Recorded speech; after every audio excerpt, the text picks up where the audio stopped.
Bien, ahora veremos otros ejemplos de superficies que también fueron estudiados de manera clásica, en este caso eh, más por los matemáticos alemanes.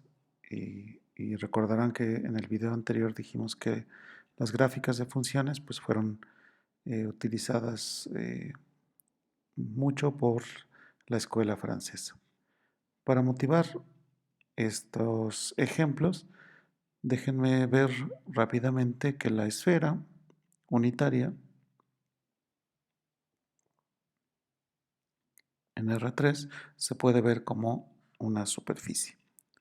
Recordemos que la esfera unitaria es el conjunto de los puntos tales que x cuadrado más y cuadrado más z cuadrado es igual a 1.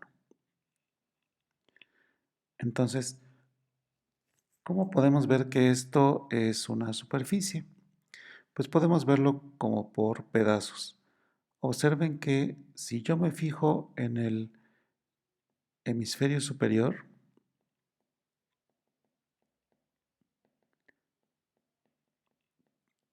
que es el conjunto de los puntos x, y, z en mi superficie, tales que z es mayor que 0, entonces este conjunto yo lo puedo ver como la gráfica de una función. ¿De qué función? Pues la función que a cada v, digamos, lo manda en la raíz de 1 menos u cuadrado menos b cuadrado. Y esta función, observen que es diferenciable justo en todo el disco unitario. Es diferenciable en el disco unitario, que lo voy a poner aquí como U, el conjunto de xy's, tales que x cuadrado más y cuadrado es menor que 1. Aquí es importante el menor estricto. ¿Por qué? Porque este conjunto es un conjunto abierto, ¿verdad? ¿Sí?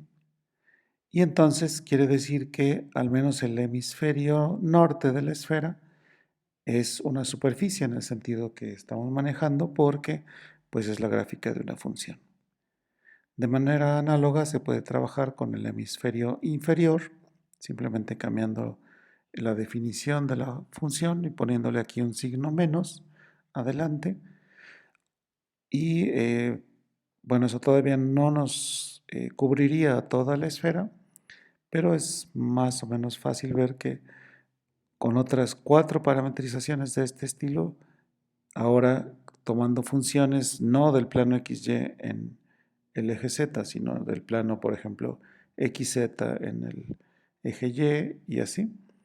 Entonces, con eso podríamos mostrar que la esfera es una superficie. Entonces aquí vamos a poner una pregunta.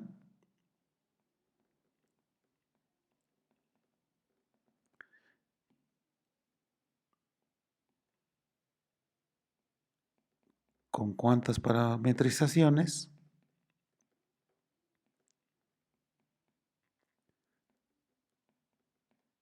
similares puedo cubrir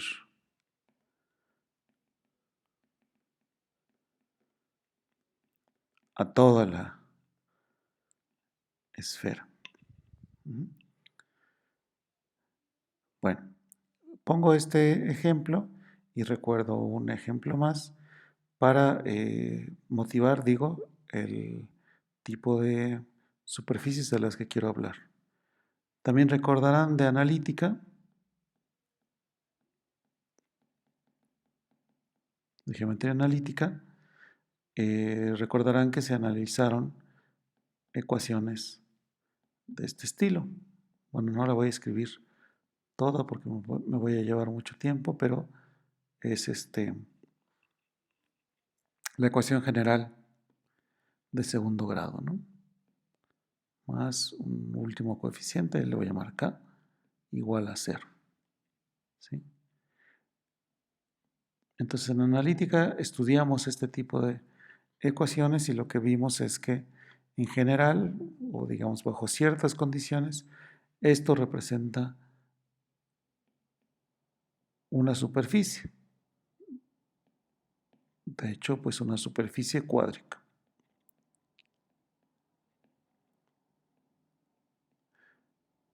Entonces, la pregunta es, ¿cómo podemos generalizar estos conceptos?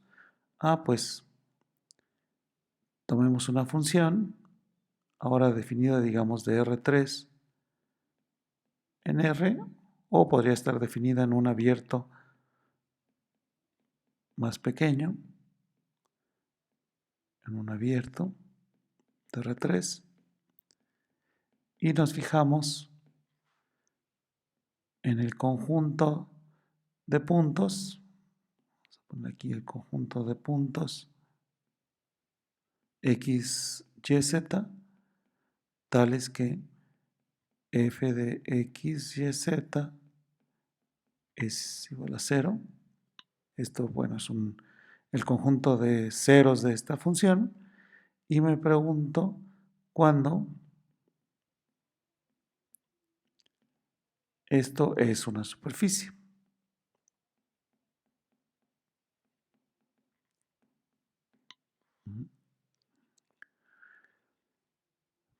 Por si no recuerdan, este es un problema que seguramente vieron en sus cursos de cálculo,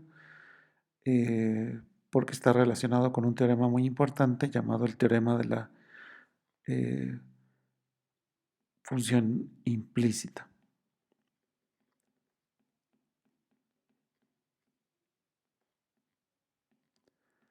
¿Para qué usaremos este teorema? Bueno, pues porque aquí justamente en el caso de la esfera, para poder mostrar que este conjunto realmente es una superficie, pues lo que se hace es aquí separarla por pedazos, donde cada pedazo es la gráfica de una función. Así, de la misma manera, en el teorema de la función implícita, lo que hacemos es estudiar un conjunto de este tipo y buscar condiciones bajo las cuales este conjunto se vea localmente como la gráfica de una función. ¿Sí? Entonces, este tipo de conjuntos, bajo esas condiciones, van a ser todos ellos ejemplos de superficies. ¿Sí? Bueno, no voy a recordar ahorita los detalles eh, de la construcción, ¿verdad? Pero eh,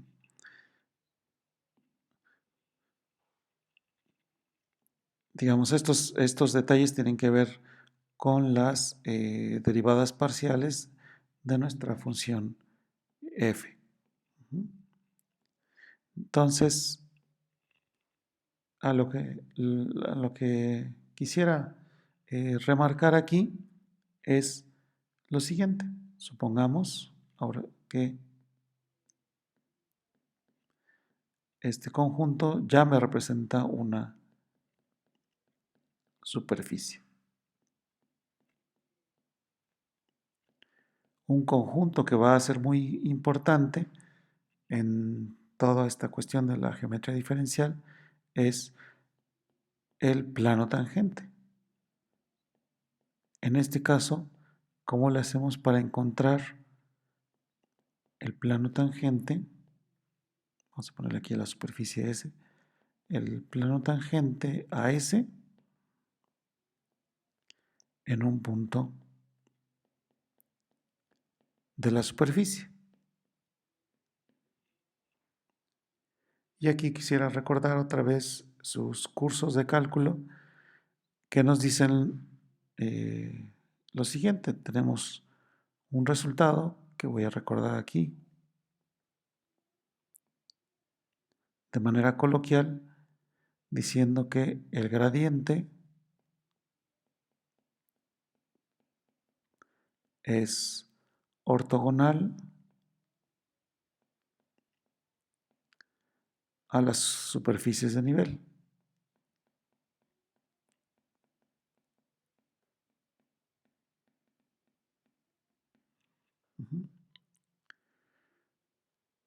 Y esto que está aquí, pues ya nos da una pauta de cómo encontrar el plano tangente. Miren, bueno, es claro que esta expresión que está aquí, pues nos da una superficie de nivel de la función f. Nos da la superficie de nivel 0, que voy aquí a pintar rápidamente. Estoy suponiendo que esto es una superficie. Y digamos que me paro en un punto de ella para encontrar el plano tangente.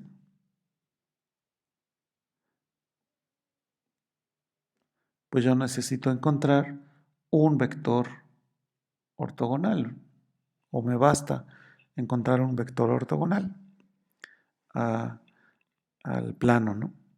Pero justamente esta cosa de aquí abajo nos da la idea de cuál es el vector que me conviene considerar en este caso. Pues en este caso nos fijamos en el gradiente de f evaluado en el punto P. Vamos a ponerle así para que se note. O si quieren ustedes usar esta notación, a mí me gusta más la primera porque pues el simbolito de Nabla se utiliza para varias cosas, entonces mejor yo utilizo la palabra grad. Y entonces este vector pues quedamos que era ortogonal a la curva de nivel y por lo tanto pues también es ortogonal a el plano tangente. Con ese vector ya podemos encontrar el plano tangente, que como digo, más adelante pues va a ser pues bastante útil, ¿no? Aquí vamos a aprovechar este espacio pequeño para dar un ejemplo de lo que estamos diciendo, ¿no? Recordemos que nos habíamos fijado en la esfera.